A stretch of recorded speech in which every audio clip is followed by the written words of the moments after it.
Welcome back, listeners, to Sandman Stories Presents, a folklore podcast where I read you to sleep or until the next story. I'm your host, Dustin, and if you want more Sandman, there's plenty extra that's too spicy for the main feed over on our Patreon, and I'll do some shoutouts shortly about who's been signing up. So, anyone who's signed up, thank you. Anybody who's listened or told a friend, thank you. Today we are back in the book of Sioux folklore written down by the married couple, the Eastmans. Here we are continuing the last story of Boy Man, and then ending the story of how men and animals stop being friends. Okay, let's begin. The 15th evening. Godfather had scarcely taken up his long pipe tonight, before the children began to gather, impatient for the end of the story. Chitana has been begging his father to tell him whether the little boy man was ever found, but he has been obliged to wait for the old man to go on with his tale. The Return of the Little Boy Man.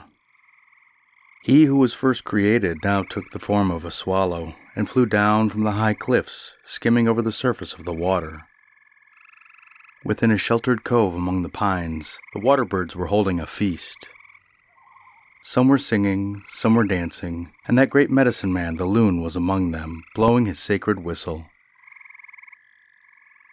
The lonely one, in the form of a swallow, dipped down to the water's edge and addressed the loon respectfully, asking for some of the secrets of his medicine. The loon was very kind.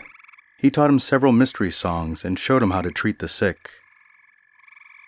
"Now," said the swallow, "if you will permit me to take your form for a short time, I will go down to the deep and try to cure Unktehi and his wife of their dreadful wounds." The loon made no objection, so the new-made conjurer balanced himself upon the crest of a wave and gave his loudest call before he dove down into the blue water. There in the watery world, the people saw him as if he were sailing down from the sky. His path now led through great forests of seaweeds, now upon the broad plains, and finally he came into the deep valley of the underworld, where he found everybody anxiously waiting for him. He was met by the old turtle, who begged him to make haste, for the chief and his wife were in great agony. "Let all the people retire, for I must be alone in order to work a cure," declared the supposed medicine man, as he entered the tepee of the water monster. All went away unwillingly, the turtle last of all. He told the others that he had heard the great conjurer whisper as his hand touched the door flap, "Ah, my poor brother." Now this door flap was made by the skin of the little boy man. He who was first created, when he was inside the lodge, paid no attention to the dreadful groans of the monsters, but at once took down the skin of his brother. And as he did so, he saw the little water snake spying at him from behind the doorway. The others, who were suspicious, had sent him as a scout to see what the medicine man was doing. He called the snake inside and made him tell him where he could find the bones of his brother. Then for a reward he painted the snake green, and declared that as he had served both sides, he should crawl upon his belly forever. He who was first created gathered up all the bones and took them with him to dry land. There he immediately built a fire and heated stones for the first sweat lodge. He also picked a bunch of sagebrush and fetched water in a large shell. Having carefully wrapped the bones with the dry skin of his brother and built over them a low shelter of willow, he covered the lodge tightly with green boughs, and then thrust in his right arm and began to sprinkle water with a bunch of sage upon the heated stones. The steam arose and filled the lodge, and with the steam there came a faint sighing sound. A second time he sprinkled water, and there were rustlings within, as if the dry bones were gathering themselves together. When he put his hand in for a third time, he could hear a sound like a far-off singing. Immediately after, the little boy man spoke in his own voice, begging to be let out of the lodge. The end? Okay, and the 16th evening. "This is a very long story that I am telling you," declares Smoky Day, "and many evenings will not see the end of it. There are some more adventures of the little boy man that must wait for another winter. Tonight, I will tell you how it happened that the old friendship was broken between the man and the animal people. The First Battle. Now after some time it came about that the animals became jealous of the great wit of the boy man, and as they feared that he would some day gain mastery over them, they began secretly to plot against him. At about the same time, the boy man began to question his elder brother, and to ask him, "Brother, why do all these people have weapons, such as spears upon their heads and daggers in their mouths, while I am unarmed and naked?"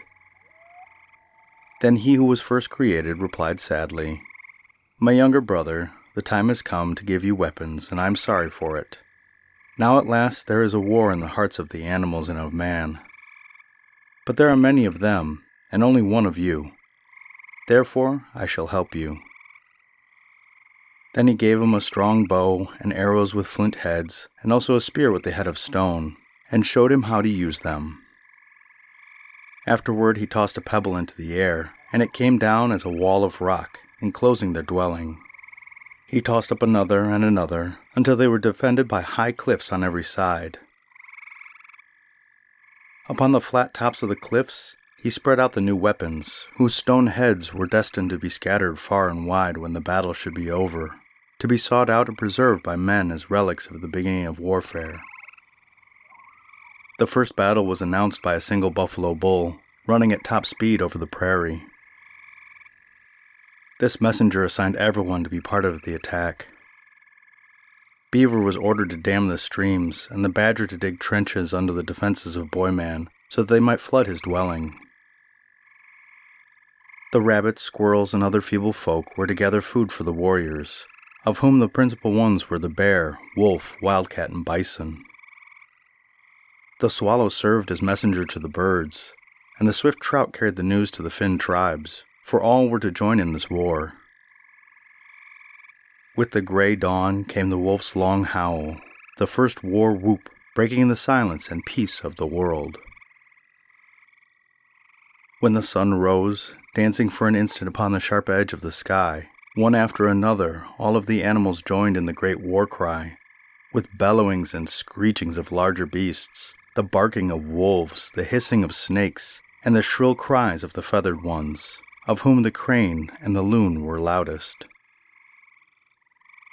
The boy man stood erect on top of the wall, and saw the warriors coming from all directions, as far as the eye could see. On they came, with a mighty thunder of hoofs and trampling of many feet. Overhead, that great war chief of the air, the eagle, commanded his winged forces, while from below the creepers and crawlers began to scale the lofty defenses of the boy man.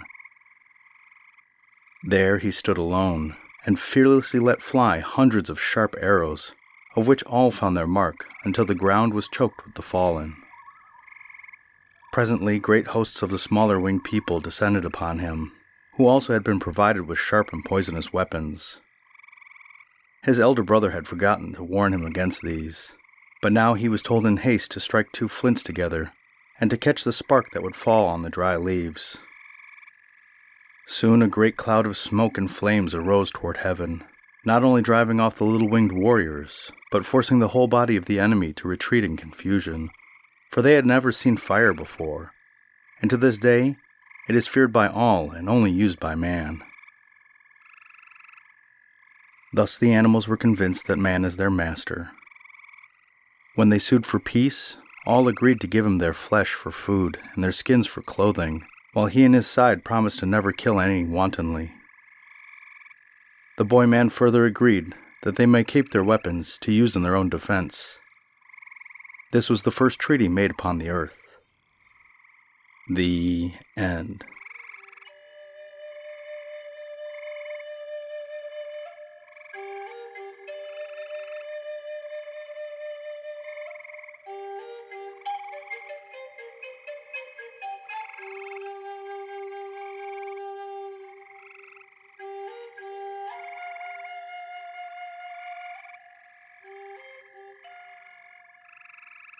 Wow, I like how this one played out.